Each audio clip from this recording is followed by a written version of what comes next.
guys, this is my mom, and she's gonna tell you stories about something. Hey guys, I'm Bobby's mommy, and earlier today we were talking about some spooky, scary. Why don't you move over here so you can get in the video a little bit? We were talking about some spooky, scary, ghosty things that have happened before, and Bobby wanted me to share them with you. So I'm going to tell you guys a couple different stories, okay? And they're all true and they all happened. And while I am doing that, I'll be applying my Color Street nail strips. So if any of your mommy and daddies like to paint their nails, tell them to put a message below and I'll send you a sample. Okay.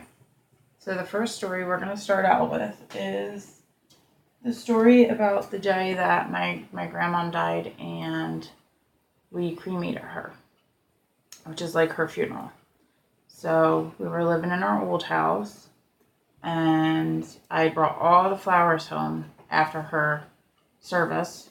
I had just said goodbye to her because I wasn't going to see her anymore. And I was really sad, and I was at home by myself, not in this house, in our old house. And when you walked into our house, there was a set of steps that went upstairs, and at the bottom of the steps, Bobby was a little boy then. He was probably like 2.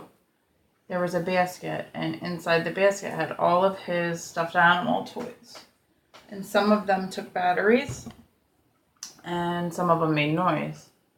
And on the other side of the room was our dining room table. So you had the basket here, and you had the table here, and there was a wall. And that was where all the rest of Bobby's toys were. And some of them had batteries in them, and some of them didn't. So all of a sudden, the basket toys at the bottom of the steps, the teddy bears and things like that had batteries, they started making noises. So I didn't really think anything of it because a lot of times when you have toys with batteries in them, they do make noises. So then all of a sudden the toys on the opposite side of the room next to the table started to go off.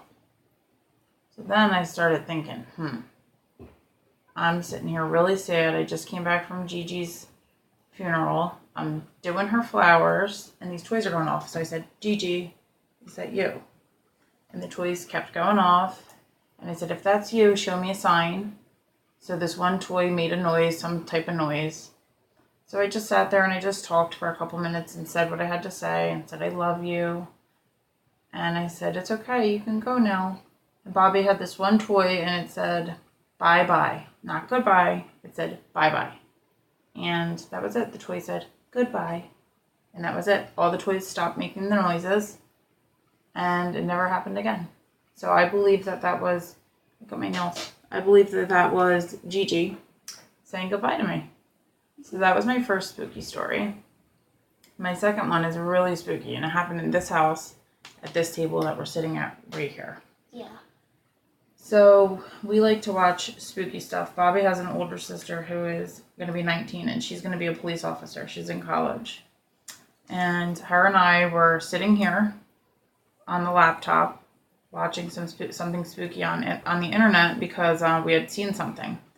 And Bobby was at school. So there was this show that we used to watch all the time, Ghost Hunters. And then there was another show called Ghost Adventures. And Bobby was little. He was like maybe 3 years old. He was at school. And I had saw on one of the internet news stations that the person who was on the show Ghost Adventures, his name is Zach something, was going to buy this creepy house called Hell House. It's a bad word, so don't say it. Because these people that lived in the house said that all these crazy things happened. And I was reading like police reports, and I was reading reports from people in the hospital because now the police have seen crazy stuff happen in the house. Now the police have taken the children that live in the house to the hospital. And at one point, it's all documented that this little boy that was about 8 years old walked backwards up the wall. Backwards. So watch my hand. Backwards. Okay? And then jumped off. And then flipped off. And they watched this happen, and it was all documented. So me and my daughter are sitting here, and we're watching that on the internet and reading all these case files. And all of a sudden, we heard boom! It was like the loudest boom I'd ever heard in my life. It sounded like one of the doors in my upstairs had slammed. And not like a slam from the wind. We've lived here almost 4 years now, and we've never heard that sound ever. And we've heard the doors slam before. Tell them about the part where I'm going to get to that part. So we were freaked out. We ran right out the house. We were so freaked out that we ran out of the house. We went and got Bobby from school, and we didn't come back into the house until my husband was home, Bobby and Alyssa's dad. And when he came home, we made him try to debunk the noises. And we made him go upstairs, and we made him go in the basement. And then when he went upstairs and he shut Alyssa's door, because she has a big basement, she has a big bedroom upstairs, it made the noise, but it was like a normal close. You had to slam the door as hard as you possibly can to get that same noise, and no wind could have done that. And it wasn't the same noise, but that one was It was a very scary day. Very scary. Look at that. So these are peacocks. They're really cute. So then another thing that happened here was Bobby's Mimi, who is my mom. She was sleeping a couple years ago upstairs in Alyssa's room, again upstairs, and she swears that she took, I don't know, I think Alyssa was at school and my mom was sleeping, and all of a sudden there's a crawl space behind Alyssa's bed, and all of a sudden she heard like a scurrying behind it, and there's the bed, and then there's two little doors, and then she heard somebody whisper in her ear, "You're beautiful." So she was all freaked out, and she came running downstairs and told me about it. So that was another spooky story. And then Bobby's dad, he says that when he was a little boy and he lived in his childhood home in Trenton on Genesee Street, that he woke up in the middle of the night and he opened up his eyes, and there was this woman, this scary looking woman, just staring at him. So he closed his eyes and he opened them, and she was staring at him again. So he hurried up and closed his eyes, and then he opened them, and she was still there. So he put his head underneath the covers, and then he just never came back out until she was gone. When? When you saw Elizabeth? I don't think so. What about Elizabeth? I'm getting that up. So then we used to live in a house that Bobby's family still live in the same house, but his grandpa and grandmom used to own this house. But now his aunt lives in this house. So we were younger. Bobby wasn't even alive yet, but his older sister, Alyssa, she was about 2 years old at the time when we moved there. And the people that lived there before, the kids that lived there before, they actually were mine and Bobby's daddy's age. So we're going back about 16 or 17 years.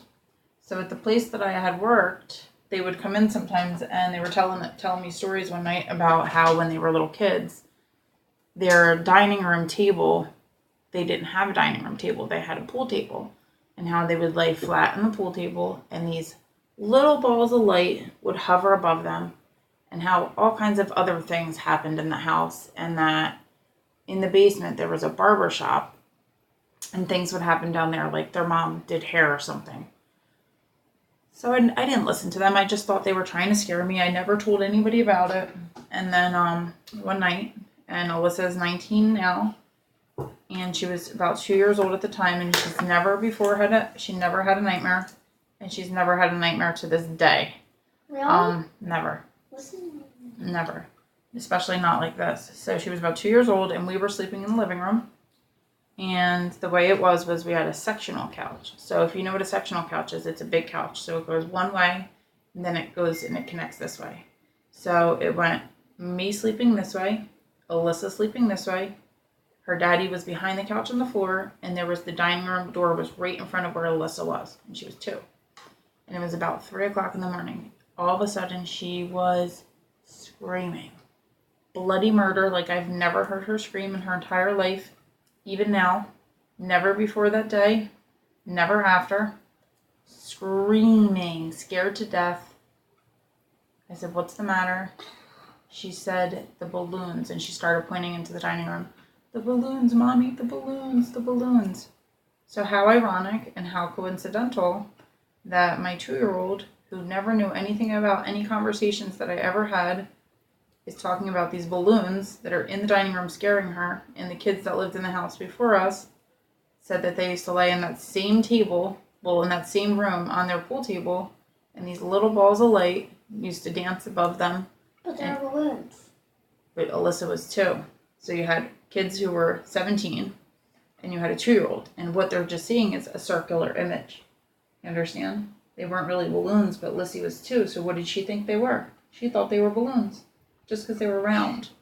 So she was very scared by that. And then in that same house, my brother-in-law saw a green face in a television, and he wasn't the only one. His girlfriend, who was my best friend my whole life, so I know she wasn't lying.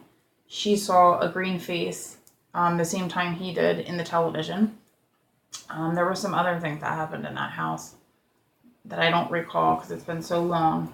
But I do remember that, like I said, the family still lives there. And I know that they had some problems with all of the sinks turning on, like out of nowhere and things like that. So that was that. And then, what's the last one? So then The lightning one. The lightning one. Oh, In the cemetery. okay, so then the last one, this one's a funny one. Me and Bobby's daddy decided to go ghost hunting. We had stayed home all day. This is before he was alive. We had stayed home all day watching Ghost Hunters, and we wanted to go to the cemetery and be ghost hunters. So we took our camera, and we started taking pictures, and we weren't getting anything. So all of a sudden I said, if there's anything here, show me a sign. And I took a picture, right? And guess what? There was this purple and blue and yellow different colored lightning all right in front of me. And I remember saying to Bob, which is his daddy, holy shit, holy crap, holy crap. So he was like, do it again. So I did it again, and the lightning was like everywhere. It was unbelievable, right? So what did we think it was? We thought it was a ghost. So we were like, oh my God, it's a ghost. You know what happened? Bob ran. He took off running. He left me. He left me in the cemetery with the ghosts, guys. He took off running. This big, strong man took off running and left me in the cemetery. But you know what it really was? It wasn't really a ghost. It was the way the camera was. It was pulling light from the street lights from far away. But it's a funny story to tell because he left me. He left me in the cemetery for the ghosts to get me. So that's about it. That's all the ghosty stories that I can recall. Bobby wanted me to come on and share some of those stories with you guys.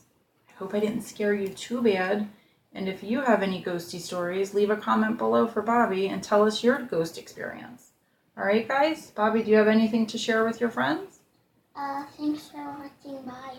Bye, guys.